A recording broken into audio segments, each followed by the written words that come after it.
sont entre autres sujets abordés. Retour donc sur le volet sécuritaire de cet entretien avec Nyarkiteda.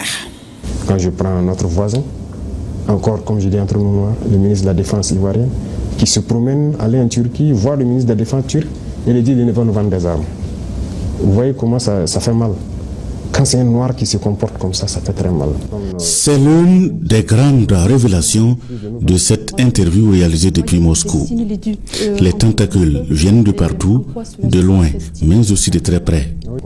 Et cette révélation fait suite à la réponse du chef de l'État sur les propos du général anglais, ce haut gradé de l'armée américaine, au sujet de la gestion de la réserve d'or du Burkina. Je souhaite peut-être qu'il fasse un mea culpa, si on l'a envoyé, et qu'il comprenne que ce n'est pas la bonne mission. Si on l'a trompé, qu'il le dise publiquement, ou si on devant le Sénat qu'il s'est trompé, ou aussi si c'est une mauvaise intention, eh bien, nous allons l'affronter comme il le faut, parce que tout ce qu'il a dit, c'est du mensonge. D'abord, c'est l'or du Burkina, ce n'est pas son or. Deuxième chose, il ment. Parce que le Burkina n'a jamais eu de réserve d'or, jusqu'à ce que nous en arrive. C'est nous qui avons commencé à réserver l'or au trésor du Burkina Faso. Sinon, il n'y avait pas un seul gramme de réserve d'or au Burkina. Ces déclarations et les supercheries n'entament à rien la volonté du Burkina Faso et la détermination du chef de guerre de bouter les bandes criminelles hors du pays. Mieux, le Burkina Faso sera un tombeau pour les terroristes et leurs commanditaires. Il faut que, lorsqu'on recrute quelqu'un pour venir combattre au Burkina, qu'il préfère se suicider.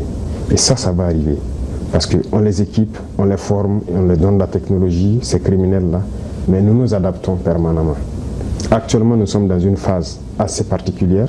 Ils ont acquis de nouvelles technologies, de nouvelles techniques de combat et tout, grâce donc au soutien de ces impérialistes-là. Mais donc, nous avons étudié la situation et nous allons avoir la réponse tout de suite face à tout ça. Donc vous allez le voir, le terrorisme va finir, je ne veux pas donner un délai, mais le terrorisme va finir, et très vite. Et à la fin de la guerre contre les criminels, on aura un Burkina grandi de cette situation avec une armée forte, structurée, équipée et bien formée à partir des leçons apprises. C'est en cela qu'il voit une similitude entre la Russie dans la Grande Guerre il y a 80 ans et le Burkina Faso aujourd'hui en guerre contre les terroristes.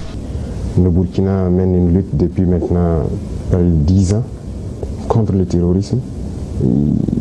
C'est pas qu'il n'y a pas de morts, il y a beaucoup de morts depuis cette époque jusqu'à aujourd'hui. Mais nous n'abandonnons pas parce que nous savons que nous allons gagner la victoire et nous continuons ce combat. Donc il y a cet état d'esprit-là qui nous fédère. C'est dans la guerre que nous sommes en train de créer une armée.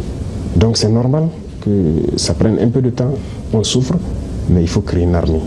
Et sortir de cette guerre, on doit sortir grandi. Le Burkina Faso a besoin de l'aide de la Russie et l'apport doit être intellectuel sur l'industrie militaire burkinabé. Le chef de l'État prône alors pour une formation de la jeunesse pour faire en sorte que l'aide aide le Burkina à se passer de l'aide.